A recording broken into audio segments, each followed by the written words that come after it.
pendidikan bermutu untuk semua. Jadi harapannya Bapak Ibu, pendidikan khususnya yang menjadi tugas pokok kita sebagai Bapak dan Ibu guru itu adalah pembelajaran.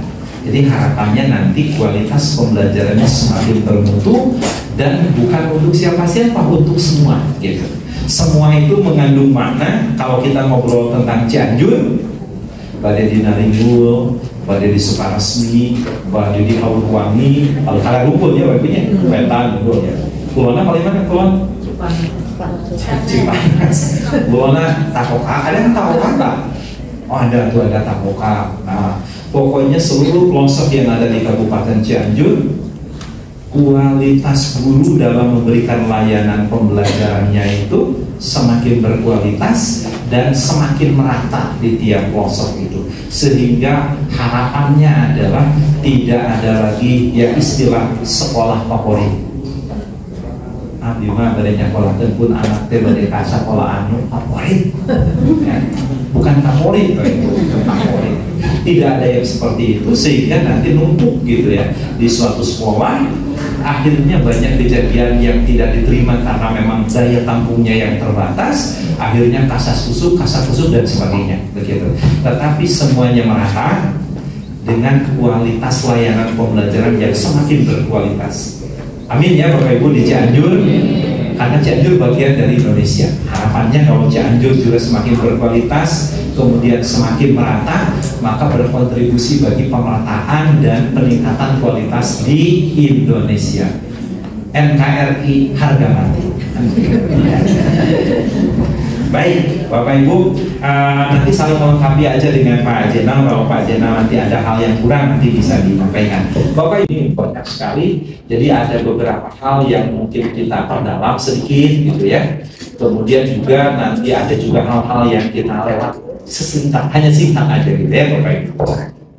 Ini tujuannya Bapak Ibu, pembelajaran mendalam itu kita upayakan dalam rangka menuju pendidikan bermutu untuk semua ya Bapak Ibu.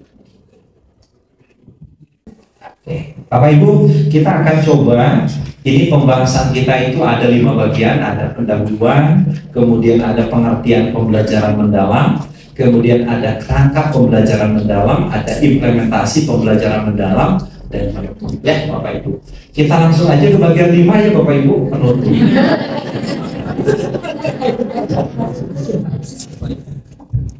Biasanya Bapak Ibu kami ke bagian penutup atas terima kasih saya kan. Oh surah bunga Bapak Ibu. Baik, Ibu dan Bapak saya mau izin, saya akan mendekati Ibu dan Bapak, tapi sesuai dengan jangkauan kabel nih, ya Bapak Ibu. Margi ayeuna usum tiris. Baik, Bapak Ibu mari kita ya tayangan di depan.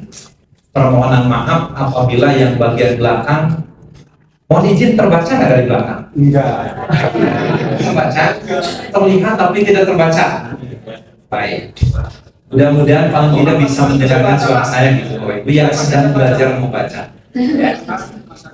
Baik, Bapak Ibu, ini adalah yang menjadi latar belakang mengapa pembelajaran mendalam perlu diimplementasikan oleh Kementerian Pendidikan kita, Bapak Ibu ya. Ini ada 4 hal yang menjadi landasan dan ini tercantum di naskah akademik yang disampaikan oleh ya para pakar pendidikan. Yang pertama, menurut tim pengembang atau para ahli yang membidangi atau yang membidani boleh juga ya tentang pembelajaran mendalam, bahwa perubahan masa depan untuk negara Indonesia ini sulit diprediksi. Kita sebenarnya sudah menargetkan bahwa tahun 2045 kita bisa mencapai Indonesia emas, artinya dapat menghasilkan generasi emas gitu ya Bapak Ibu. Dan Ibu dan Bapak saya yakin di 2035 kita akan mendapatkan bonus demografi dengan jumlah penduduk yang mencapai puncak paling banyak usia produktif dari mulai 15 tahun sampai 64 tahun itu di tahun 2035 Bapak Ibu. Itu menurut perhitungan penduduk gitu ya. Dan Bapak Ibu ini adalah penyumbang jumlah penduduk yang produktif dari 15 sampai 64 ya. Cuma Bapak Ibu yang 65 di sini ada. Bapak Ibu pasti berkisar dari 15 sampai 64 di dalamnya. Berarti Bapak Ibu termasuk nanti menjadi sebuah potensi yang dikenal dengan istilah bonus demografi di tahun 2035 Bapak Ibu. Tapi nanti setelah tahun 2035 nanti akan menumpuk jumlah usia di atas 64 gitu. Sehingga hal ini perlu disikapi ya oleh kementerian agar usia produktif yang 15 sampai 64 yang puncaknya tahun 2035 ini menjadi generasi yang betul-betul saya singkat unggul dan mumpuni gitu. Oleh karena itu Bapak Ibu, karena perubahan masa depan ini sulit diprediksi tadi, maka perlu ada semacam transformasi pendidikan berupa akselerasi atau percepatan. Dan dipandang oleh para ahli, deep learning atau pendekatan pembelajaran mendalam ini sebagai salah satu solusi yang harus dilakukan gitu, agar kita bisa memanfaatkan bonus demografi tahun 2035, kemudian juga masa depan kita yang pada saat ini sulit diprediksi, harapannya nanti pada tahun 2045 itu bisa mencapai yang dinamakan dengan generasi emas itu. Yang kedua, Bapak Ibu, ternyata Bapak Ibu ini juga saya yakin sudah pada maklum di rapor pendidikan, baik rapor pendidikan satuan pendidikan sekolah tempat Bapak Ibu bertugas maupun juga rapor pendidikan Bapak Ibu di tingkat daerah Kabupaten Cianjur, literasi numerasi itu masih rendah gitu Bapak Ibu. Ada yang warnanya hijau, hanya beberapa sekolah di Cianjur. Tapi sebenarnya di Cianjur secara umum di daerah Kabupaten Cianjur di rapor pendidikan daerah itu literasi dan numerasi masih kurang gitu. Masih gambarnya warnanya apa Ibu? Kalau kurang itu gambarnya warnanya apa? Warnanya merah oranye. Kalau oranye itu sedang kan, hijau baik kan gitu ya. Nah, kita di Cianjur ini oranye apa merah? Merah. Kayak orang tinggal lah Bapak Ibu. Kita yakin antara Bapak Ibu itu buta warna gitu ya. Pasti yakin apa oranye apa merah. Kan kamu yakinnya sana hijau, yakin ya Bapak Ibu. Secara singkat Bapak Ibu ya, literasi numerasi sebagai hasil asesmen nasional itu masih kita perlu ditingkatkan.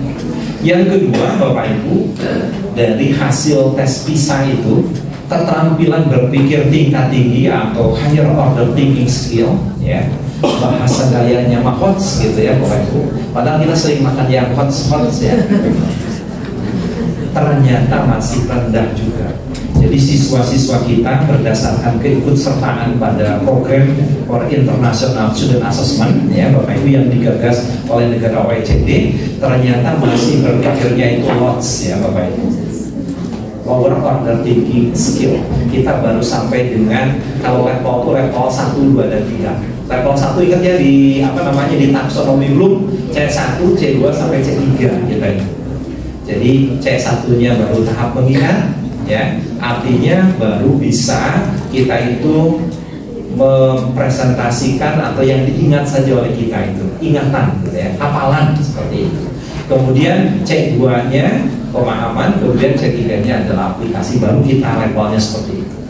Kemudian Bapak Ibu tadi sudah sampaikan bonus demografi yang 2035 dan visi Indonesia itu yang tadi mencapai generasi emas di tahun 2045. Karena 2045 itu berarti kita merdeka kurang lebih berapa tahun Pak Ibu? 1 abad. 1 abad atau 100 tahun. Yang namanya orang 100 tahun loh Bapak Ibu ya. Udah meninggal ya Bu ya? Udah meninggal gitu. 100 tahun itu ya Bapak Ibu, kalau di dalam pembangunan itu harusnya sudah berubahnya itu luar biasa gitu, ya. Kemudian yang keempat, ternyata anak-anak kita yang nanti hidup di masa depan, karena dianggap Bapak Ibu kemungkinan nanti di masa depan itu sudah apalagi katanya Bapak Ibu dulu baru saya. Nah, karena ini abad 21 ya Bapak Ibu, jadi diperlukan beberapa kompetensi untuk menghadapi abad ke-21. Kalau kita mah kemarin diperlukan kompetensi untuk menghadapi abad ke-20 gitu. Sekarang abad ke-21. Dan ini nanti kompetensi ini akan diwujudkan yang namanya ada 8 profil dosen. Kalau di naskah akademik ini ngobrolnya Bapak Ibu ini baru naskah akademiknya, tapi belum turun regulasi atau kebijakan secara nasionalnya. Jadi Bapak Ibu itu sebenarnya saya sebutkan berarti sudah termasuk proaktif. Belum diresmikan gitu ya, tapi animonya terkait dengan deep learning itu sudah kata di televisi mah tepuk tangannya juga bergemuruh katanya begitu ya Bapak Ibu. Jadi belum launching, tapi kepenasaran Bapak Ibu gitu ya, semangat Bapak Ibu untuk mempelajari deep learning ini luar biasa. Bapak Ibu ini ada berapa ya? Kayaknya mungkin ada 1000 gitu. Rationalizing ya. 115 Pak Ilman sudah hadir semua kok Bapak. Yang daftar 115 katanya Bapak Ibu. Belum ada penyusup yang tidak daftar nih. Jadi apa? Jadi 115 lebih. Oke. Nah, ini yang melatar belakangi lah kurang lebih seperti itu ya Bapak Ibu. Bisa singkat aja ya. Program lagi ya.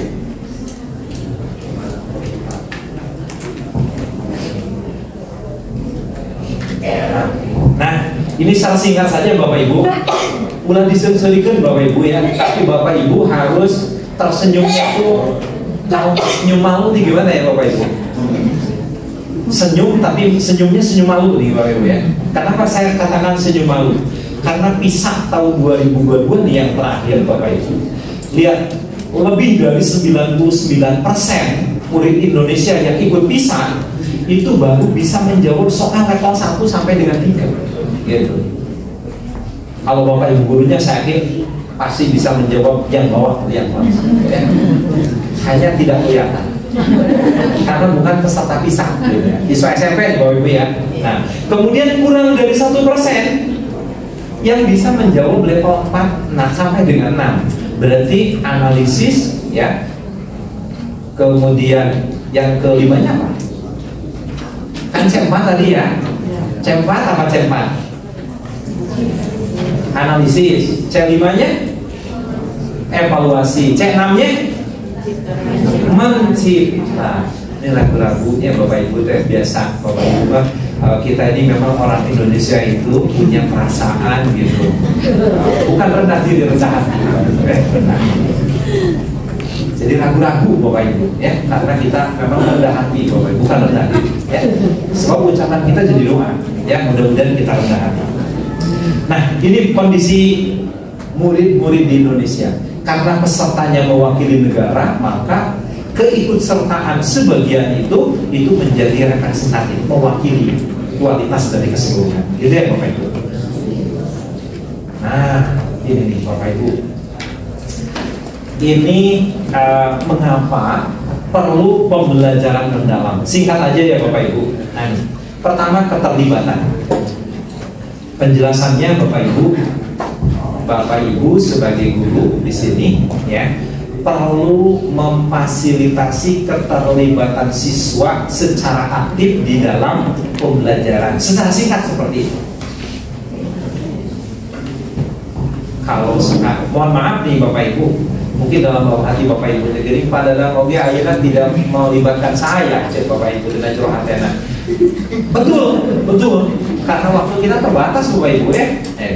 Tacan ke Pak Jenal, pemotos cedul dia sama Bapak Ibu. Tacan yang mau tanui. Intinya ya.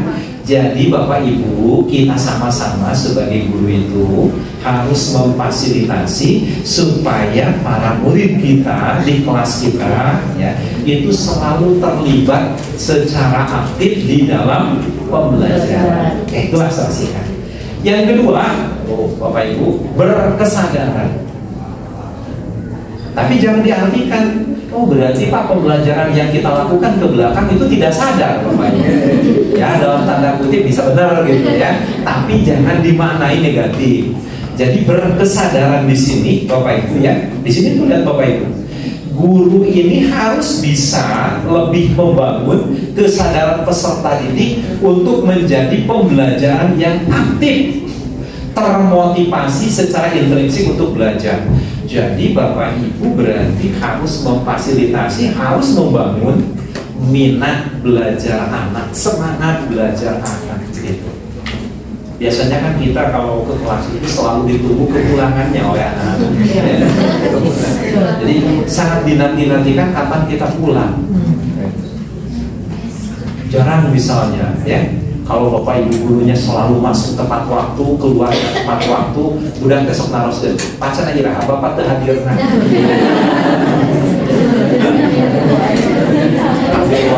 hadir lain ngomong ke hadir. Intinya Bapak Ibu berkesadaran itu secara singkat nih kalau bahasa kita ya. Jadi nanti Bapak Ibu dalam pembelajaran mendalam itu, Bapak Ibu guru yang mengajarnya, kemudian anak-anak ya sebagai pembelajarnya itu harus perhatiannya itu secara penuh terhadap aktivitas pembelajaran yang dilakukan. Jangan berdiri di sini, duduk di sini, tapi hatinya kemana? Jika urang wajahnya menghadap ke depan, ya. Kalau mengarahkan mau kencang. Itu fisiknya secara utuh ya, hadir di dalam aktivitas ini. Tetapi hatinya mudah-mudahan ya kalau kurang teuing cenah atos sampai sabab jeung kaburu balanja heula memang misalnya berarti itu tidak hadir secara utuh. Berarti yang barusan saya ilustrasikan itu tidak termasuk memenuhi yang namanya berkesadaran. Fisiknya ya, kemudian psikisnya atau jasmani rohaninya hadir di situ, terpusat kepada aktivitas yang dilakukan di dalam pembelajaran. Seperti itu. Saksikan. Kemudian yang ketiga adalah memuliakan, saling menghargai. Jadi Bapak Ibu guru menghargai, menghormati anak juga sama kepada kita. Gitu. Tapi tidak diartikan. Saya kemarin ada dengar. Saya juga kurang tahu begitu persis gitu. Setiap jam 10 sana di bangkai, masuk hormat sana gitu, berdiri gitu. Siapa yang dapat informasi seperti itu? Ya, saya dapat informasi seperti itu. Nah, intinya gini, memuliakan itu, ya, memang kita adalah makhluk yang mulia. Jadi artinya memperlakukan murid-murid kita itu sebagaimana layaknya manusia yang memiliki martabat yang tinggi, gitu. Anak-anak juga sama kepada kita, gitu, kepada gurunya. Itu secara singkat seperti itu. Di sini ada saling menghargai, saling menghormati potensi martabat dan nilai-nilai kemanusiaan. Mungkin kita tidak boleh mengeluarkan kata-kata kasar, gitu ya, yang menyakiti, karena kita saling hormat, gitu. Sehingga nanti akan timbul saling menghargainya.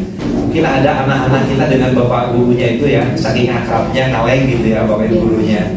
Bang, Pak Mali, mana macam mana yang gitu betul kalau kamu hadir cara gitu. Kan kali cara di bumi abdi misalnya gitu ya. Mungkin karena akrabnya sehingga bahasanya itu adalah bahasa yang dipergunakan oleh yang bersangkutan kepada teman-teman akrabnya gitu ya.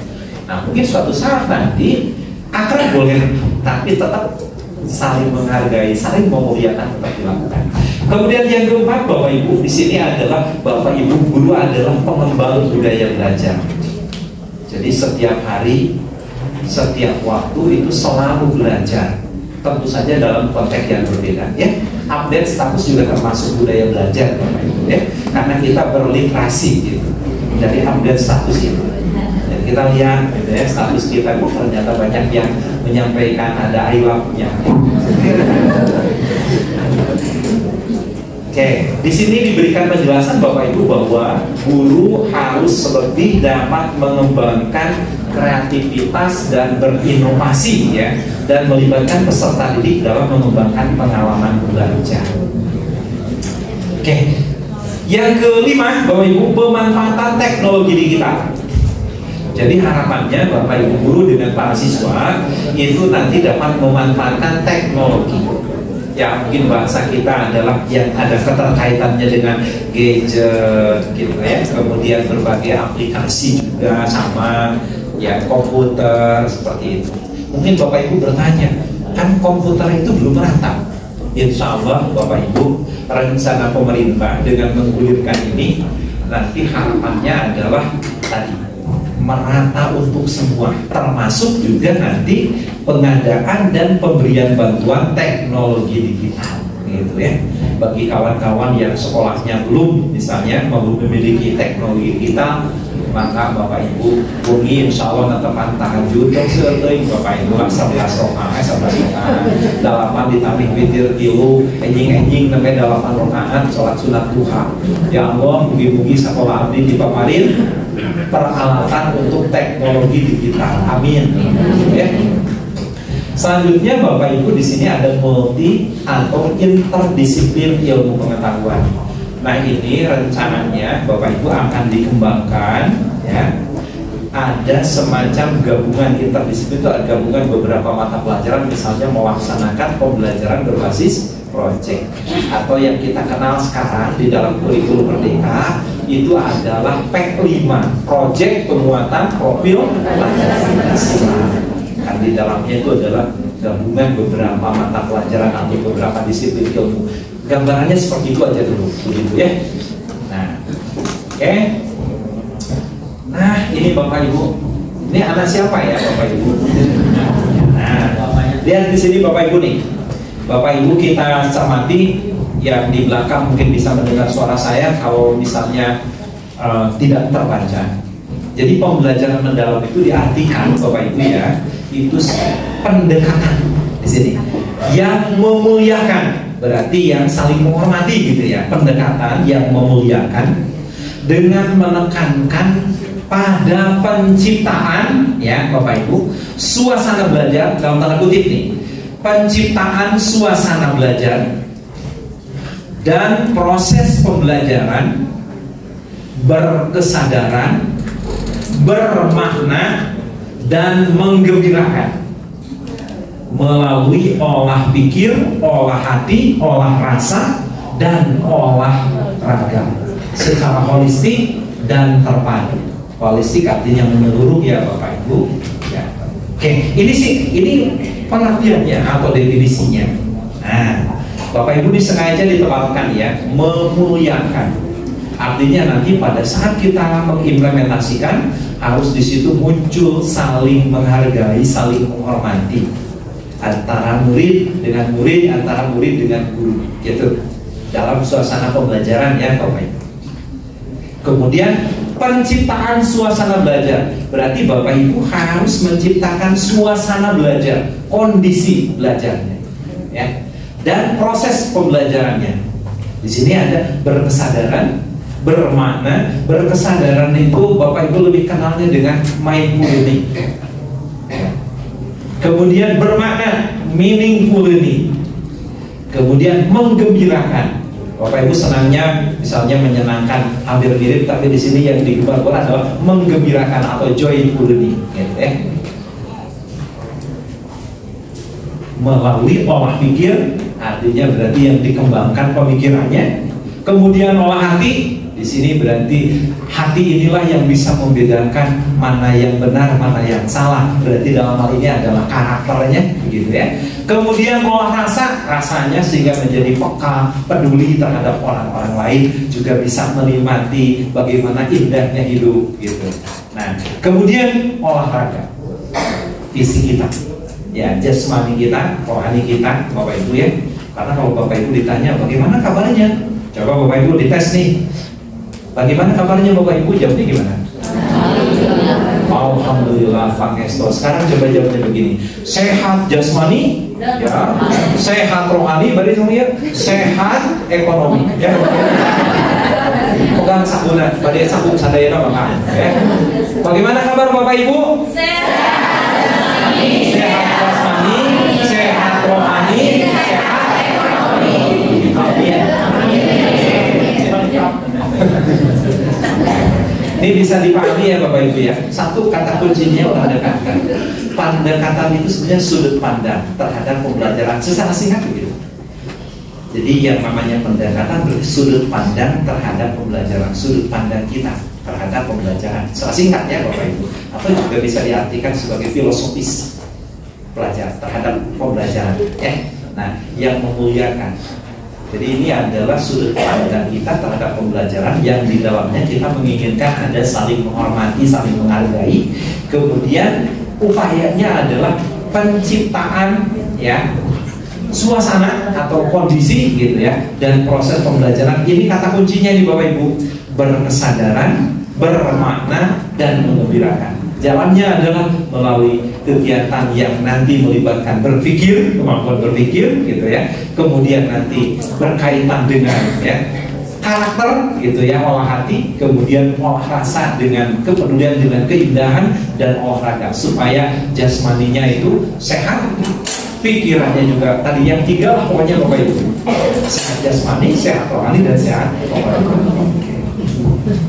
Nah Bapak Ibu, ini nih kata memuliakan ini menjadi penekanan. Jadi dalam penerapan pembelajaran mendalam, PM itu pembelajaran mendalam ya Pak Ibu. Padahal untuk dulu PM itu pasar malam. Semua pihak yang terlibat saling menghargai dan menghormati. Semua pihak yang terlibat. Ya, tentu saja dengan mempertimbangkan potensi, martabat, dan nilai-nilai kemanusiaan. Oke, Bapak Ibu, ini ada, nah ini ada gambarannya Bapak Ibu. Pembelajaran mendalam itu, ini namanya prinsip Bapak Ibu yang tengah ini. Ini berkesadaran, bermakna, menggembirakan itu adalah prinsip pembelajaran mendalam. Ya. Kemudian ini jalannya adalah olah pikir, olah hati, olah rasa, olahraga untuk mewujudkan profil lulusan. Jadi nanti akan dikembangkan 8 dimensi profil kelulusan. Kalau saat ini di kurikulum Merdeka itu baru 6 dimensi. Sigana upami Bapak Ibu di pasihan hadiah, sigana ya artiasa nyebatkan tadi 6 dimensi ke 8 dimensi. Tapi di belum ya Bapak Ibu, sekarang masih berlaku tetap 6 dimensi. Di 6 dimensi yang ada pada profil pelajar Pancasila ya. Yang pertama masih ingat Bapak Ibu, beriman dan bertakwa pada yang biasa dan berakhlak. Yang kedua, berkebinekaan global. Biar saya nyusupnya Bapak Ibu. Yang ketiga Pak? Ya, bergotong royong. Yang keempat? Mandiri. Yang kelima? Kreatif. Yang keenam? Ya. Nah nanti akan dikembangkan ketika misalnya nanti mengimplementasikan pembelajaran mendalam itu akan ditambah menjadi 8 dimensi. Tapi di sini baru namanya adalah profil lulusan. Jadi 8 dimensi profil lulusan gitu. Apakah nanti namanya ada? Misalnya kita tunggu tanggal mainnya karena kita memang belum dirilis ya Bapak Ibu gitu. Nah ini Bapak Ibu yang tadi, ini prinsip ya pembelajaran mendalam. Lihat Bapak Ibu kata kuncinya aja ya. Berkesadaran yang pertama ya, atau mindfulness.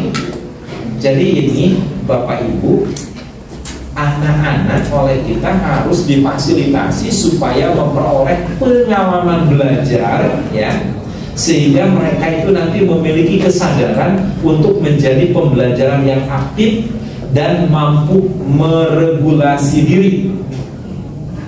Meregulasi diri itu mengendalikan diri secara singkat seperti itu.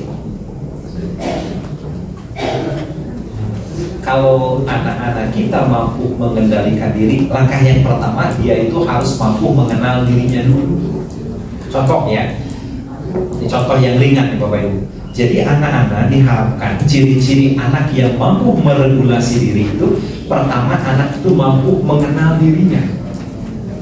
Minimal apa kekuatannya, kekuatan saya ini apa gitu. Lalu kelemahan diri saya itu apa gitu.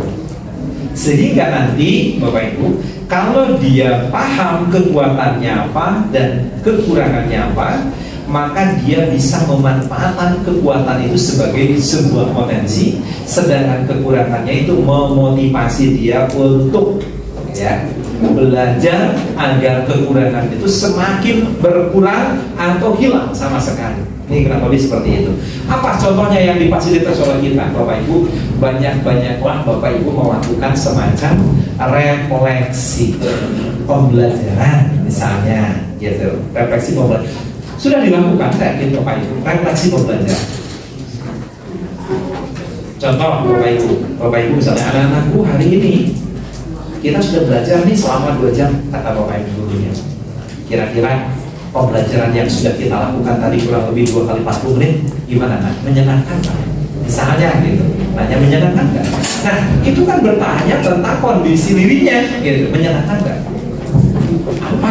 Menyenangkan Pak? Coba. Tapi jangan Bapak Ibu awasan. Balik di penonton aja, menyenangkan nggak? Senang. Jadi justru Bapak Ibu jawaban anak-anak kita itu menjadi umpan balik bagi perbaikan pembelajaran nanti kita ke depan, kan gitu. Nah, anakku kamu jawab yang jujur aja. Kalau menyenangkan di bagian mana yang menyenangkannya, dan tidak mungkin semuanya senang gitu. Bagian mana yang misalnya menurut kalian tidak merasa senang? Kalau memang betul senang, berarti minggu depan setuju nggak kalau kita melakukan kegiatan yang kamu senangi tadi itu, misalnya gitu. Misalnya, kalau kamu misalnya tidak senang ini, boleh pertemuan yang akan datang kita tidak melakukan kegiatan yang tidak kamu senangi. Tapi kira usul-usul kamu nih, kegiatan ini ganti dengan kegiatan apa yang menurut kamu sangat disenangi, misalnya kayak gitu. Nah itu masukan itu. Kita kan cuma nanya gitu, udah nanya, selesai makasih ya jawabannya, ngajarnya sama aja minggu depannya juga seperti itu lagi gitu. Berarti tidak ada kebermanfaatan, tidak ada tindak lanjut dari umpan balik tadi dari anak-anak gitu. Baik, bermaknanya Bapak Ibu kita lihat. Nah, ini kata kuncinya Bapak Ibu. Tandanya bahwa pembelajaran itu bermakna, nanti anak-anak mampu menerapkan pengetahuannya dalam kehidupan nyata. Gitu. Berarti Bapak Ibu nanti fasilitasinya sering-seringlah Bapak Ibu, misalnya contoh aja salah satu ya, misalnya kalau memberikan soal tuh soalnya yang sifatnya diterapkan. Jadi ilmu atau konsep yang dipelajarinya diberikan soal-soal kasus dalam kehidupan sehari-hari sehingga mereka diharapkan nanti mampu gitu menerapkan ilmunya itu dalam kehidupan nyata. Kayak gitu. Contohnya gitu ya. Contoh lain, Bapak Ibu misalnya, Bapak Ibu suka minta contoh lain. Bapak Ibu menyebutkan manfaat, misalnya di kegiatan pendahuluan, anak-anakku hari ini kita akan belajar apa? Kalau kalian menguasai A ini, maka kamu nanti bermanfaat bagi kehidupan kamu ini. Nah, kayak gitu. Nah, itu semua contoh di dalam kegiatan pendahuluan. Jadi nanti anak-anak itu dengan, oh ya, kalau kita bisa ini, manfaatnya begini. Kalau saya tidak menguasai ini, nah itu yang diharapkan nanti bisa memotivasi mereka supaya semangat belajar. Wah ini mah perlu nih untuk kebutuhan saya gitu. Kan beda Bapak Ibu ya, kalau itu adalah suatu kebutuhan, so kayak nama Bapak Ibu ya. Shower ini tadi, Bapak Ibu, ini ngepelnya jam 2-nya, Bapak suruh ke kepala sekolah, Bapak harus nyiapkan liwat, wah beda sama liwat hadir. Atau nanti jam 2 ya kita kumpul kata kepala sekolahnya. Ngarewas di batu aja gitu, ngumpul kayak misalnya kayak dalam nah beda. Kalau kita mendengar sesuatu yang kita butuhkan ada, pasti itu akan lebih menambahkan minat ya, menambahkan semangat, dan juga itu adalah sebagai sesuatu yang harus kita ikuti atau sesuatu yang kita wujudkan kayak gitu. Jadi di sini harapannya adalah Bapak Ibu dengan menyampaikan manfaat dari materi yang dipelajari oleh anak untuk kehidupan anaknya, maka nanti anak itu akan kalau saya menguasai ini berarti saya akan begini. Kalau saya tidak menguasai maka dampaknya seperti ini. Wah ini perlu, saya akan belajar benar-benar. Nah kayak gitu. Berikutnya Bapak Ibu, menggembirakan. Pembelajaran itu Bapak Ibu di sini ya harus berupa suasana belajar yang positif, menyenangkan, interaktif. Pokoknya baru dapet gembira, wah itu suasananya itu ya. Tapi bukan berarti pembelajarannya itu terus dari awal jam pertama sampai terakhir baru dapet seserian karena bunga. Ya mungkin saja Bapak Ibu. Gimana caranya? Gampang Bapak Ibu yang suka misalnya sambil bercerita supaya anak gembira juga, itu merupakan salah satu upaya menggembirakan. Tapi alangkah lebih baik Bapak Ibu kalau Bapak Ibu itu misalnya dari hasil tadi yang saya contohkan. Bapak Ibu merefleksi, nah, dari kegiatan tadi ya, ada misalnya Ibu menjelaskan, kemudian ada diskusi kelompok, ada tugas, ada presentasi, atau ada percobaan. Manakah nih yang paling kamu senangi? Oh, percobaan, misalnya praktik. Nah, berarti dengan jawaban dari anak itu berarti nanti diupayakan pembelajaran berikutnya yang kira-kira cocok dengan itu bisa dilakukan. Seperti itu Bapak Ibu. Oke, wah, saking Bapak Ibu dari wajahnya juga kelihatan. Saya sudah melakukan. Intinya kata Pak Menteri, ini sebenarnya sudah sering kita lakukan. Hanya parsial, belum dalam suatu kesatuan yang utuh gitu. Nah, sekarang rencananya Pak Menteri itu ketiga prinsip tadi, dari mulai berkesadaran, kemudian bermakna dan menggembirakan, itu ingin utuh dilakukan di dalam pembelajaran yang dikelola oleh Ibu dan Bapak. Begitu. Siap ya Bapak Ibu? Yang penting siap aja dulu. Siap Bapak Ibu? Siap. Siap Bapak Ibu? Siap. Sentikan ya. Siap Bapak Ibu? Siap. Mau lalu siap ya? Cepat dulu diharus siap-siap. Maksudnya Bapak Ibu siap untuk melaksanakan pembelajaran yang melakukan tiga prinsip tadi: berkesadaran, bermakna, dan menggembirakan. Bapak Ibu guru aku adalah aktor dan aktris. Kalau dari rumah, situasi di rumah misalnya lagi banyak masalah, karena Bapak Ibu adalah aktor dan aktris, Bapak Ibu tidak menampilkan keruwetan di rumah itu di hadapan anak. Wajahnya, walaupun hati nama mungkin tidak nama ya kan, tapi wajahnya tuh pika serius gitu, dipandang oleh anak-anak itu menggembirakan, sehingga nanti aura positifnya menyebar kepada anak-anaknya juga. Nah, ini penjelasan Bapak Ibu terkait tadi olah pikir, olah hati, olah rasa, dan olahraga. Nah, olah pikir itu Bapak Ibu di sini adalah proses pendidikan yang berfokus pada pengasahan akal budi dan kemampuan kognitif. Kemampuan kognitif, kemampuan berpikir lah secara singkat seperti itu. Maka namanya olah pikir. Artinya Bapak Ibu harus memfasilitasi berbagai kegiatan yang nanti bisa mendorong kemampuan berpikir dari anak. Bisa dengan pertanyaan. Bapak Ibu kalau cerita di Jepang itu belajarnya itu dengan mengandalkan gurunya itu dengan pertanyaan. Tapi pertanyaannya diatur tersusun gitu. Dari mulai berpikir tingkat rendah sampai dengan berpikir tingkat tinggi. Nyusun gitu Bapak Ibu. Mungkin pertanyaan pertama jangan langsung C4 Bapak Ibu, kaget pingsan anak-anaknya.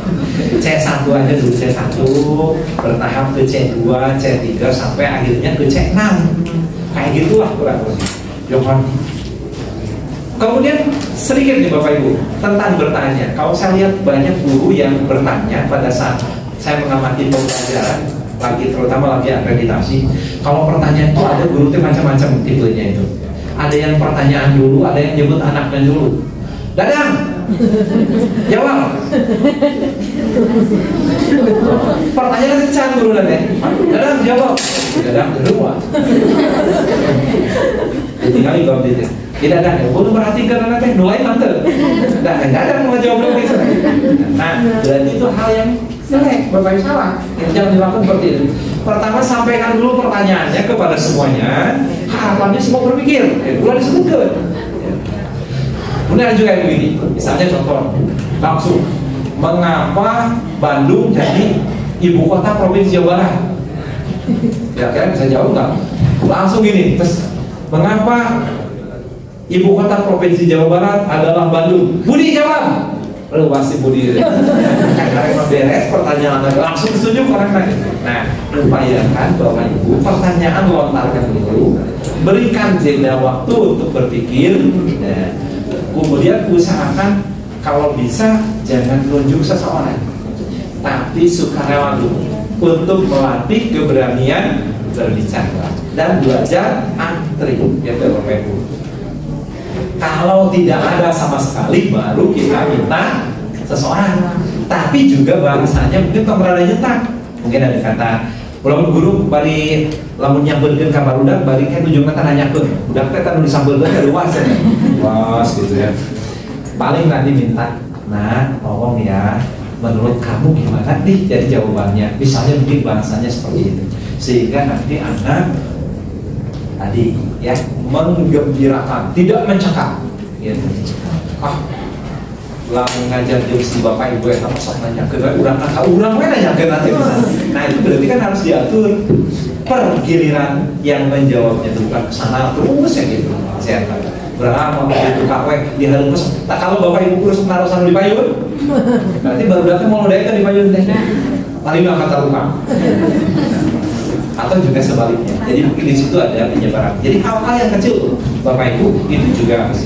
Tapi yang paling penting adalah latih mereka untuk berpikir gitu ya, baik dengan pertanyaan baik secara tertulis, lisan atau juga pada saat diskusi. Selanjutnya Bapak Ibu olah hatinya adalah lihat Bapak Ibu proses pendidikan untuk mengasah kepekaan batin, membentuk budi pekerti serta menanamkan nilai moral dan spiritual. Saya yakin Bapak Ibu juga tidak aneh. Olah rasa Bapak Ibu mengembangkan kepekaan, estetika, empati dan kemampuan menghargai keindahan serta hubungan antar manusia. Kemudian olahraga, guru matematik senang olahraga. Senang ya, alhamdulillah. Kelihatan juga dari badannya besar-besar. Bagian dari pendidikan yang bertujuan menjaga dan meningkatkan kesehatan fisik, kesehatan fisik, kekuatan tubuh, serta membentuk karakter melalui kegiatan jasmani. Karena guru matematiknya mau olahraga dan gitu ya, mengajak Anda di kelas berisi dengan alat perabang kita tadi jangan berharap kemudian usul sehingga nyanak nalge bapak ibu guru teh tak ada di jangan ibu di pangku masih ada jangka dari kayu bapak ibu di kelas bapak ibu ada sih di dalam usul itu ada karena dia jangan ya ada bapak ibu guru matematika biasa masuk kalau interview agama tak mau busuk kamu kembali sama ngomong misalnya udah kamu tolong salutik masalah mata kamu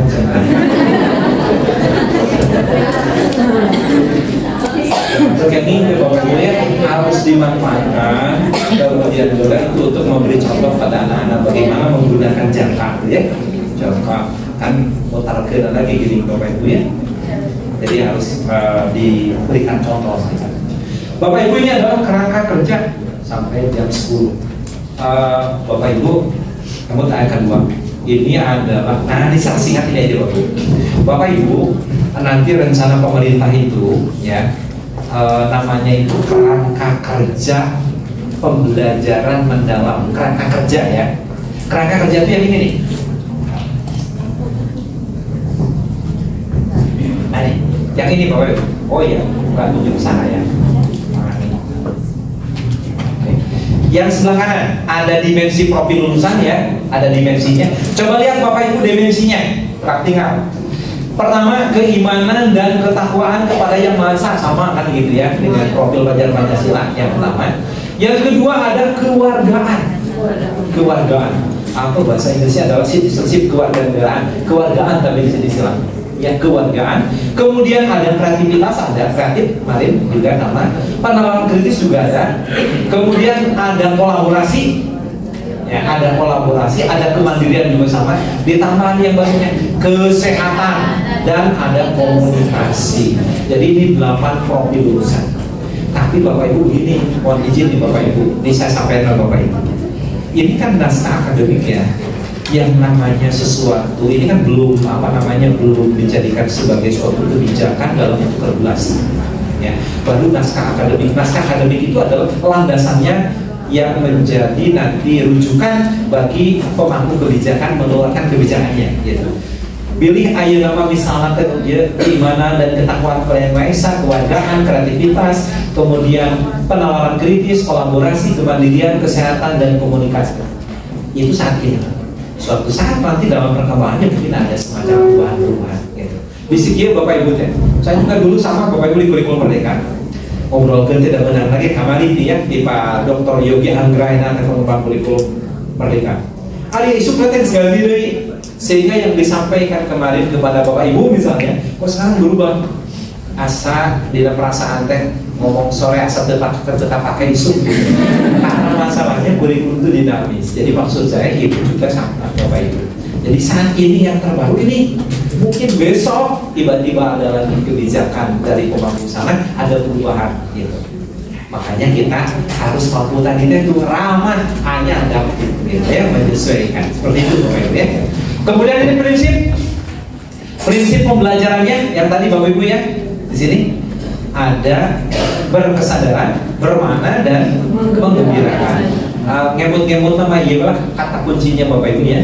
Dimensi profil lulusan itu yang ke-8 sekarang tuh. Kemudian prinsip pembelajarannya itu adalah yang berkesadaran, bermakna dan menggembirakan. Kemudian pengalaman belajarnya Bapak Ibu ada 3, memahami, mengaplikasi dan merefleksi pengalaman belajarnya itu. Jadi nanti memahaminya itu memahami konsep-konsep gitu ya, nanti ada pengetahuan konseptual itu nanti ke teorinya sana. Kemudian ada mengaplikasi, menerapkan, ada merefleksi. Kemudian kerangka pembelajarannya, nah ini ada 4 Bapak Ibu. Ada praktik pedagogis, kemudian ada kemitraan pembelajaran, ada lingkungan pembelajaran, dan ada pemanfaatan teknologi digital. Lewat pemanfaatan teknologi digital, bukan hanya digitalnya saja. Nah, kalau saya ini dari lingkaran nih Bapak Ibu. Nah, ini saya dekati ini Bapak Ibu nih, yang ini yang saya tunjukkan ya. Ini dalam bentuk apa ya namanya ini? Kalau disebut diagram lingkaran lah boleh ya, mirip-miripnya diagram lingkaran lah gitu ya. Ini jantungnya nih, pembelajaran mendalam atau deep learning di sini ya Bapak Ibu. Kemudian yang putih ini adalah 8 profil lulusan ya. Yang putih ini ada 8 dari mulai ini. Ini berarti sama dengan putaran jarum jam. Orang matematik mah tuh disebutkan soal putaran jarum jam. Soalnya nilainya beda gitu ya. Keimanan, kewargaan, kreativitas, kemandirian, komunikasi, kesehatan, kolaborasi. Enggak ya, enggak seperti tadi. Coba ini kewargaan, kemudian kemana tadi ya? Kalau urutan di sana tuh kreativitas. Oh ini ya, kreativitas. Kemudian kesini harusnya. Ya, tidak mau lah Bapak Ibu. Karena saya juga orang matematik mau urusan apa juga itu. Pelajaran 1, 2, 3 ternyata enggak gitu ya. Dari sini mau mundur ke sini juga beda. Ini keimanan, kalau sana itu kewargaan, kemudian kreativitasnya sama, penalaran kritis ke sini, kolaborasi ke sini, kemandirian ke sini, kemudian kesehatan, komunikasi gitu ya. Bukan orang matematik asal lu agama. Nah, lalu ini pengalaman nih, pengalaman belajarnya, pengalaman belajar PM-nya ya. Dari sini nih, menggembirakan, oh ini berarti ini. Kemudian bermakna, oh harusnya dari sini dulu nih, berkesadaran, berkesadaran, bermakna, kemudian menggembirakan, searah dengan putaran jarum jam ya. Nah, kemudian oke, oh tadi saya salah menyebutkan. Yang ini tuh bukan pengalaman, tapi prinsip. Ini prinsipnya, ini prinsip ya, prinsip PM-nya. Kalau yang ini adalah pengalaman belajarnya dari mulai memahami, ya, kemudian mengaplikasi dan ada mana itu siklus gitu ya. Nah, seperti itu. Dan yang ini adalah kerangkanya. Jadi kerangka kerja PM-nya itu dari mulai praktis pedagogis. Kemudian praktis pedagogis itu praktik pembelajarannya gitu nanti di sana. Lingkungan pembelajaran, kemudian harus ke sini kemitraan, kemudian baru pemanfaatan teknologi digital. Ini gambarannya seperti ini ya Bapak Ibu. Nah ini nih Bapak Ibu penjelasannya ya. 8 dimensi profil lulusan. Kemarin yang menawarkan kan ya Pak, upami ayeuna kan profil pelajar Pancasila. Nanyanya gini, P5-nya kan P5 itu proyek penguatan profil pelajar Pancasila. Kalau udah diimplementasi itu namanya kita kan belum rilis nih, kita juga belum tahu nanti namanya apa gitu ya. Kalau kita asosiasikan pengalaman yang lalu kan proyek penguatan profil pelajar Pancasila, sigana kema proyek penguatan 8 dimensi profil lulusan gitu. Tentu kan juga gitu ya. Nanti kita tunggu tanggal mainnya. Tapi kalau misalnya kita mengilustrasikan berasosiasi ke situ, kalau ini dinamakan profil lulusan, berarti nanti proyek penguatan profil lulusan 8 ada 8 ya. Ya nama berlindak gitu Bapak Ibu ya. Nah, oke ini sudah jelas ya penjelasannya. Bapak Ibu nanti bisa dilihat. ini aja yang bedanya.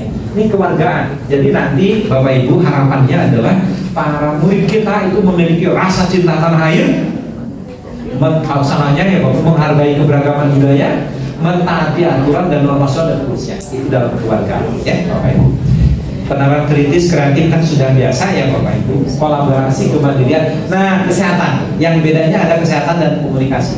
Kesehatan tadi Bapak Ibu memiliki fisik yang prima, bugar, sehat dan mampu menjaga keseimbangan kesehatan mental dan fisik untuk mewujudkan kesejahteraan lahir dan batin yang kita kenal dengan well-being itu ya. Mudah-mudahan Bapak Ibu ya, anak-anaknya supaya jadi sehat lahir dan batin, maka harus Bapak Ibu gurunya juga sehat dan batin ya. Sehingga nanti Bapak Ibu akan ada dapat bagian makanan sehat dan bergizi. Kalau yang kedelapan Bapak Ibu komunikasi. Nah, jelas ya Bapak Ibu, orang yang mampu berkomunikasi ya jelas keberadaannya, kebermanfaatannya. Cingurang upami biasa ngobrol atau obrolan ulang ke harus kubatur, saya yakin akan kesulitan hidupnya. Seperti itulah kalau dibayangkan ya Bapak Ibu. Ini prinsip yang tadi itu ya Bapak Ibu. Lihat di sini. Nah, ini Bapak Ibu, tolong dilihat berkesadaran. Lihat Bapak Ibu. Pertama, kenyamanan peserta didik dalam belajar. Jadi Bapak Ibu harus menciptakan kenyamanan agar peserta didik itu rasa nyaman dalam belajar. Yang kedua, fokus, konsentrasi dan perhatian. Jadi fokusnya siswa, fokusnya guru itu ke dalam aktivitas belajar. Jadi kita harus berupaya. Makanya contohnya nanti Pak Jenal, Bapak Ibu kan pernah ada misalnya sering melakukan ice breaking gitu ya, renutan ice breaking gitu, atau senam, atau juga ada semacam kalau di akreditasi itu ada, atau dalam KSK itu ada teknik stop gitu ya. Nah, kayak itu. Supaya fokus, konsentrasi kembali, perhatian kembali penuh gitu ya pada aktivitas pembelajaran. Kemudian kesadaran terhadap proses berpikir, keterbukaan terhadap perspektif ya. Di sini perspektif baru. Jadi kalau ada yang baru itu jangan langsung ditolak, tapi kita terima dulu, kemudian kita maknai gitu ya. Nah, baru kita menyimpulkan apakah kita nolak atau diterima. Seperti itu. Keterbukaan terhadap, kemudian keingintahuan terhadap pengetahuan. Ini Bapak Ibu, kalau bermakna Bapak Ibu ini ada, ini ciri-cirinya ya, ini karakteristiknya termasuk menggembirakan Bapak Ibu. Jadi ada lingkungan pembelajaran yang terakhir. Nah, ini bisa Bapak Ibu, saya yakin Bapak Ibu, karena Bapak Ibu ini kelihatan ini kayaknya Bapak Ibu ini sebenarnya menggembirakan itu pasti ya. Pasti bisa gitu menggembirakan anak-anaknya gitu ya. Acungkan tangan Bapak Ibu yang sudah berkeluarga. Nanti akan saya survei ke suaminya menggembirakan Bapak Ibu. Upami abdi ngacung, siapa yang udah berkeluarga itu artinya saya mau fasilitasi ketepan air itu ngacungnya si bapak-bapak itu belakang jadi si ibu dan oh iya nah, kan fasilitasi yang juga gitu untuk segera ditindaklanjuti. Oke, ini pengalaman tadi ya Bapak Ibu, ini pengetahuan tadi, ini memahami, kemudian mengaplikasi dan merefleksi. Jadi nanti kalau merefleksi itu tadi berkaitannya dengan regulasi diri Bapak Ibu, merefleksi itu. Karena kan mengenal, merefleksi itu paling tidak Bapak Ibu, dia itu misalnya tadi, nah pembelajaran tadi itu menyenangkan nggak? Nanya kepada apa namanya kesadaran dirinya, kondisi dirinya. Cerita anak nanti, iya ya, lo tadi terserah di mana pembelajaran yang tadi yang mana? Misalnya mungkin bermain peran atau melakukan percobaan misalnya kalau kuliah seperti itu. Kemudian kalau mengaplikasi adalah pendalaman pengetahuan karena dia mampu menerapkan ya, dalam konteks yang relevan atau situasi yang relevan dalam kehidupan nyata anak. Tapi kalau misalnya ini nih memahami itu nanti yang dipahami pengetahuan esensial, pengetahuan dasar, pengetahuan pokok kayak gitu. Nah, rencana kementerian nanti akan ada semacam penataan kembali pengetahuan pokoknya, esensinya yang ada di CP, gitu. Itu nanti akan ada penataan kembali. Bapak Ibu seluas itu CP, Amerika CP terbaru, terbaru lagi.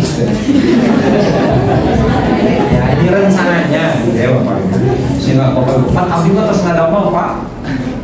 RPP, kemudian kemudian atau modul aja pokoknya anu terbaru karena di CPNA tiru tahunan akhirnya kami itu mah ya kita tunggu saja tanggal mainnya Bapak Ibu.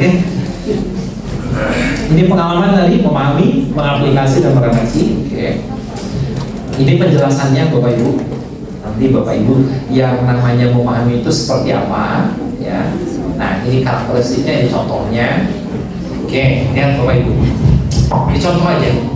Ini memahami, mengeksplorasi pengalaman-pengalaman peserta didik terhadap permasalahan sosial di masyarakat sebelum menyampaikan topik permasalahan sosial pada pembelajaran IPS.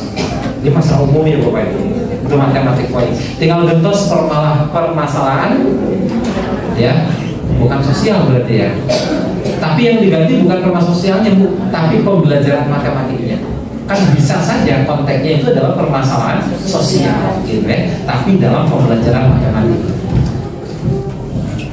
Karena matematik itu disebutkan dia kakubur kan upami maus ya Bapak Ibu, yang matematik itu adalah queen of science katanya. Benar nggak? Katanya Bapak Ibu taruh disebutkan di payung guru sana cemburu sosial namanya. Gimana disuruh dengan matematika ya. Kemudian nanti coba lihat di Bapak Ibu, memberikan data kemiskinan di Indonesia serta meminta peserta didik untuk memahami dan memberikan tanggapan. Mungkin kan tanggapan dalam matematik mah datanya yang disajikan dalam penyajian datanya. Kalau IPS memang data kemiskinannya, tapi kalau garapan kita adalah penyajian datanya. Nah, seperti itu. Apakah dalam bentuk diagram atau grafik namanya? Ini masih memahami Bapak Ibu, banyak contohnya. Kemudian nanti akan diperdalam oleh Pak Jenderal nanti dalam matematika ya Bapak Ibu. Ini mengaplikasi, Bapak Ibu mah sudah biasa jadinya matematika ya soal cerita ya. Pak Haji Munir memiliki sebidang tanah berbentuk persegi panjang. Padahal harese kata Bapak Ibu, dari tanah marwareo.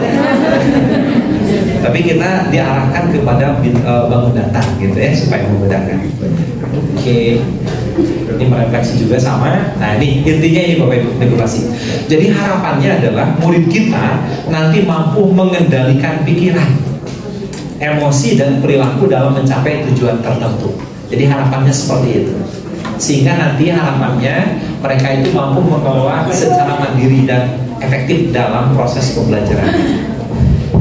Mungkin begini Bapak Ibu, si anak itu nanti ujiannya itu, aduh saya ini kemarin tuh belajar sehari semalam itu begini, tapi hasilnya begini gitu ya.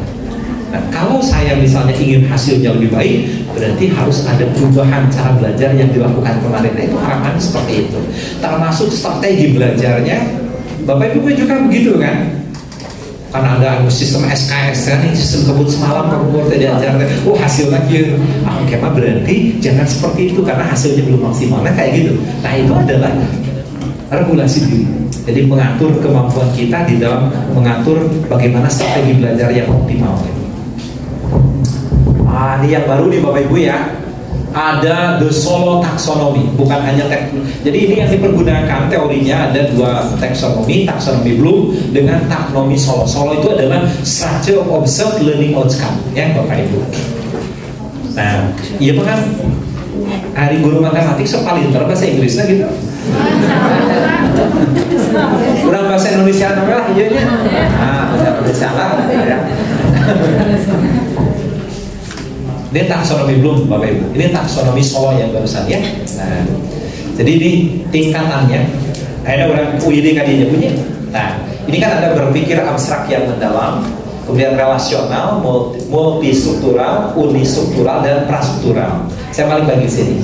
Nah, iya Bu, bawah. Ya. Nah. Ini orang belajar bahasa Inggris sama bahasa Indonesia. Ya, gitu. Dan di sini ada incompetence. Nah, kita lanjut ke sini. Kalau ini kan pengalaman belajarnya tadi ya, Bapak Ibu lihat.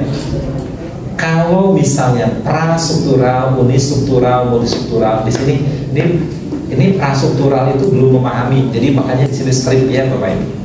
Kemudian unistruktural, ya, itu hanya baru memahami satu konsep. Kalau ini beberapa konsep, ini dalam prosesnya memahami.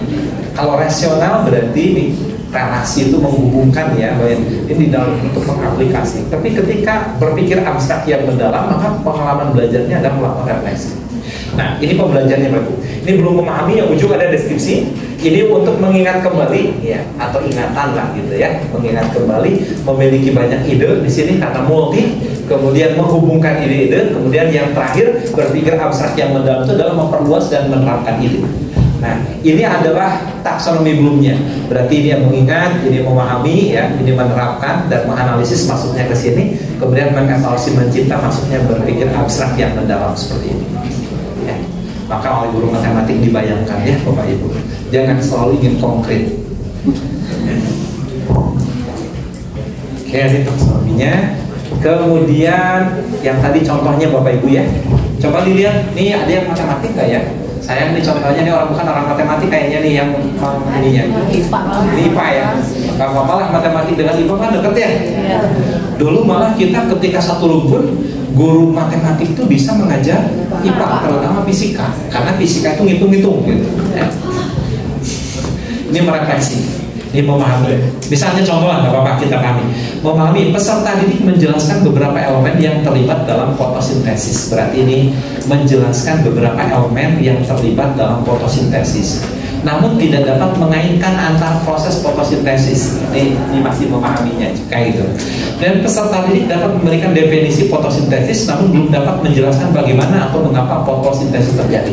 Jadi ini Bapak Ibu yang pengalaman belajarnya itu, ini adalah contohnya gitu pada topik fotosintesis. Nanti mungkin Pak Jenal sudah menyiapkan bagaimana pembelajaran dalam matematik. Misalnya konsepnya mungkin bilangan gitu ya Bapak Ibu. Bilangan juga banyak ya Bapak Ibu. Ada bilangan bulat. Sebenarnya bilangan bulat apa contohnya? Berapa lagi? 10, 100. Lain olah. Ini juga sama Bapak Ibu. Nanti kita bisa pelajari. Pak Bambang dugi kata Bu 11 ya. Tadi penting ya.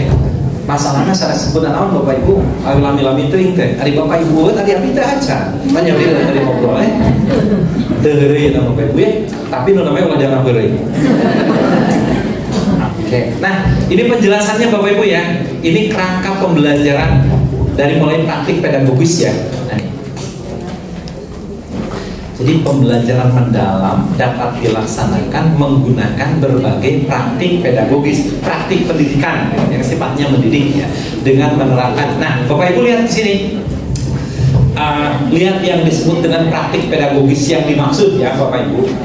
Jadi nanti pembelajaran mendalam itu, mungkin Bapak Ibu bisa nanti berpikirnya gini.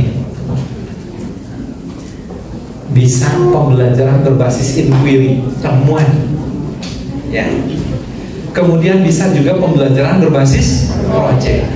Kalau Bapak Ibu saat ini ke belakang sudah pernah melakukan pembelajaran berbasis inquiry, kemudian pembelajaran berbasis project, pembelajaran berbasis masalah, pembelajaran kolaboratif, kemudian STEM Bapak Ibu ya, kemudian pembelajaran berdiferensiasi dan seterusnya, berarti Bapak Ibu sudah melakukan sebenarnya gitu yang namanya pembelajaran mendalam itu, terutama berkaitan dengan praktik pedagogisnya gitu, praktik pendakinya, praktik pembelajarannya seperti itu sudah melakukan, hanya belum disebut dengan pembelajaran mendalam ya.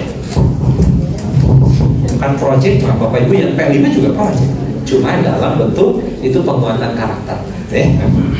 Kemudian Bapak Ibu lihat di sini di bawah, diskusi, ini kan metode, peta konsep, kemudian unspan organizer, kerja kelompok dan sebagainya. Itu yang disebut dengan praktik pembelajaran atau praktik pedagogis.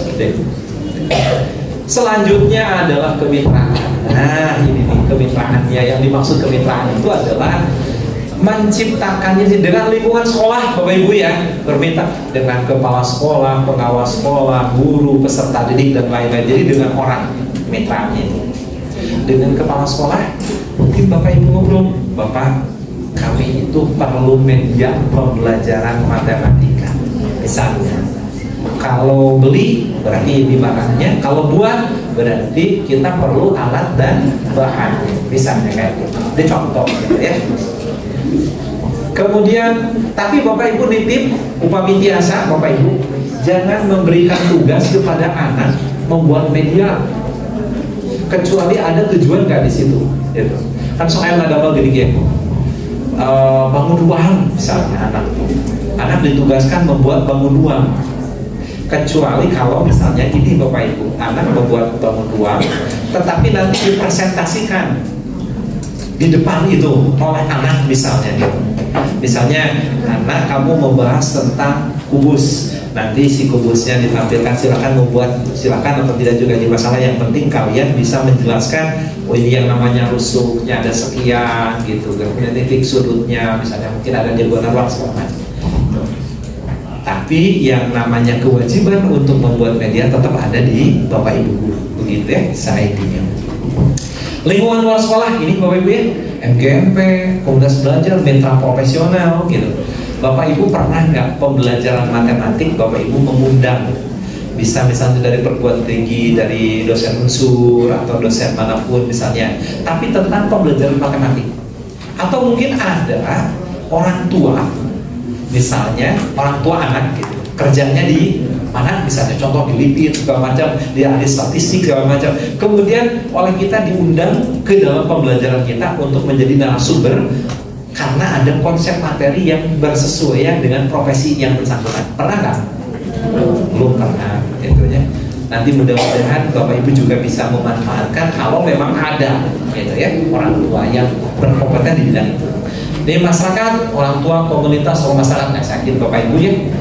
Nanti Bapak Ibu misalnya dengan masyarakat seperti apa, dengan orang tua, komunitas, tokoh masyarakat. Jadi harapannya adalah ada kemitraan. Salah satu contoh kemitraan dalam pembelajaran itu dari menjadikan misalnya orang tua yang berprofesi tertentu yang kira-kira berkaitan dengan konsep tertentu bisa dijadikan sebagai narasumber gitu.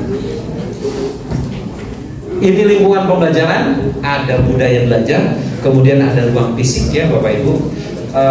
Bapak Ibu upami kemah hiji waktu sekarang pengurus MGMP, mungkin kita bisa namanya semacam apa ya, mungkin gaya nama kopi amal emas tadi banding ya, tapi kata gubernur nggak boleh katanya,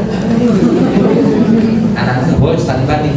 Maksudnya gini, diajak seperti KP4 matematika ya, P4 TK matematika, eta meja tadi diatur gini kan bentuknya, sehingga nanti ketika misalnya ditempelkan, maksudnya digabung jadi sebuah kelompok itu jadi bagus gitu, dan itunya saling apa namanya ya, kongruen berarti ya, saling membentuk, jadi pengubinannya bagus kalau digabungkan. Nah itu bisa, atau juga Bapak Ibu bisa meniru contoh-contoh itu untuk menciptakan suasana kelas yang disebutlah kelas matematika gitu, misalnya di kelas ini bisa seperti itu.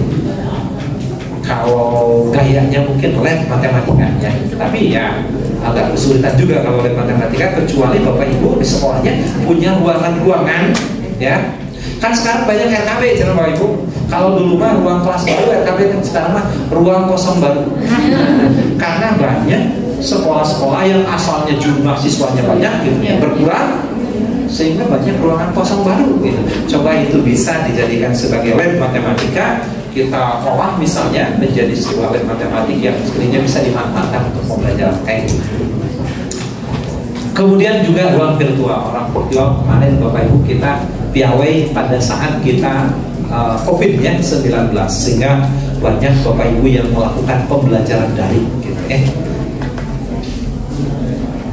Ini pemanfaatan digital. Pemanfaatan digital kalau di perencanaan pembelajaran sakit Bapak Ibu ya, masalah download ya gini Bapak Ibu ya, membuat ketik sudah pasti rata-rata sekarang. Ada nggak di antara Bapak Ibu yang menulis modul ajar atau RPP yang tulis tangan? Ada nggak? Ya ada ya. Dan jelasnya ada perencanaan dalam pelaksanaan pembelajaran. Ya kemarin terutama pada saat kita COVID ya, mau ada asinkronus gitu ya. Kemudian juga ada daring ya, bisa menggunakan, kita yang paling murah menggunakan Google Meet misalnya. Tapi kalau sekarang sudah tidak lagi ya. Ada kayak menggunakan pembelajaran daring atau asinkronus menggunakan LMS atau yang namanya dulu itu GCR, Google Classroom, masih ada nggak Bapak Ibu? Terus dikantunkan?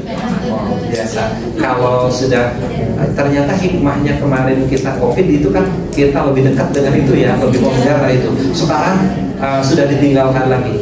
Mungkin itu akan terkenang-kenang sebagai mantan gitu ya. Tapi usahakan Bapak Ibu banyak aplikasi lain sebenarnya, jadi bisa dipergunakan. Mungkin ada yang pernah, yang seringan-ringan dulu adalah GeoGebra gitu ya. Nah, Bapak Ibu dibatalkan matematika. Asesmen pembelajaran juga sama. Nah, saya yakin Bapak Ibu mungkin ada semacam kuis gitu ya, puisi segala macam lah gitu. Bapak Ibu juga bisa memanfaatkan. Nah ini mah Bapak Ibu gini, ini udah 10:30 ya. Bapak Ibu, ini sebenarnya yang akan digagas oleh kementerian. Jadi peran guru itu paradigmanya berubah. Asalnya begini, ada zaman gila, ya salah namanya apa namanya ya, top down. Jadi artinya asalnya tuh orang mah iya banyak paradigma itu yang melahirkan kebijakan itu adalah pusat, kita mah bagian melaksanakan gitu di bawah. Nah sekarang mau diubah gitu. Jadi begini posisinya itu. Jadi karena semuanya itu berawal transformasi pembelajarannya itu dari kelas gitu, dari bawah dulu. Nah, tapi intinya sih yang mengeluarkan kebijakan kan tetap pemerintah, tapi mengakomodasi masukan-masukan dari guru seperti itu. Jadi posisinya seperti ini paradigmanya, ya. Oh ya, di sana Bapak Ibu ya, bahwa Bapak guru itu sebagai aktivator, sebagai kolaborator, lalu pengembang budaya belajar. Ya, gitu. Tapi tidak termasuk yang bawah lagi, ya, kredit motor atau mobil. Ya, gitu. Ya, aktivatornya, ya Bapak Ibu.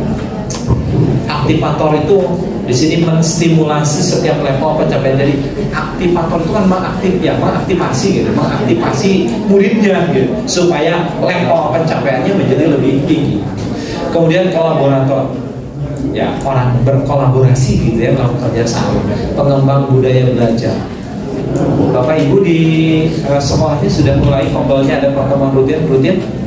Nah itu kan budaya belajar ya, pertemuan rutinnya itu Bapak Ibu itu dia harapkan jadi pengembang budaya belajar kepada anak-anaknya. Jadi anak-anaknya selalu belajar. Ini sama ya Bapak Ibu, maksudnya dengan yang kemarin juga sama, ini keluarga masyarakat, pemerintah daerah, pemerintah pusat, satuan pendidikan, kemudian di situ ada teknologi digital, media. Oke. Nah ini nanti oleh Pak Jenal supaya langsung ke pembelajaran matematik ya Bapak Ibu. Bapak Ibu, waktu kita sudah lewat 5 menit di jam tangan saya dari 10:30. Saya cukupkan sekian. Tapi Bapak Ibu saya titip nanti, karena sambil menunggu nanti dirilis seperti apa, Bapak Ibu bisa mengkaji naskah akademiknya, ya. Kemudian nanti, insya Allah nanti saya berikan ke, kalau ada yang belum misalnya, saya berikan ke panitia atau ke MGMP.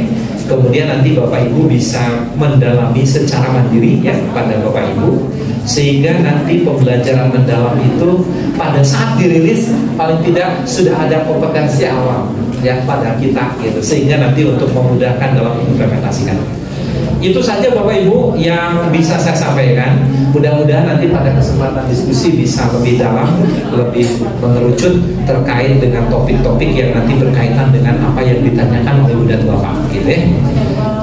Terima kasih atas perhatiannya. Mohon maaf atas segala kekurangan. Billahi taufiq wal hidayah. Assalamualaikum warahmatullahi wabarakatuh.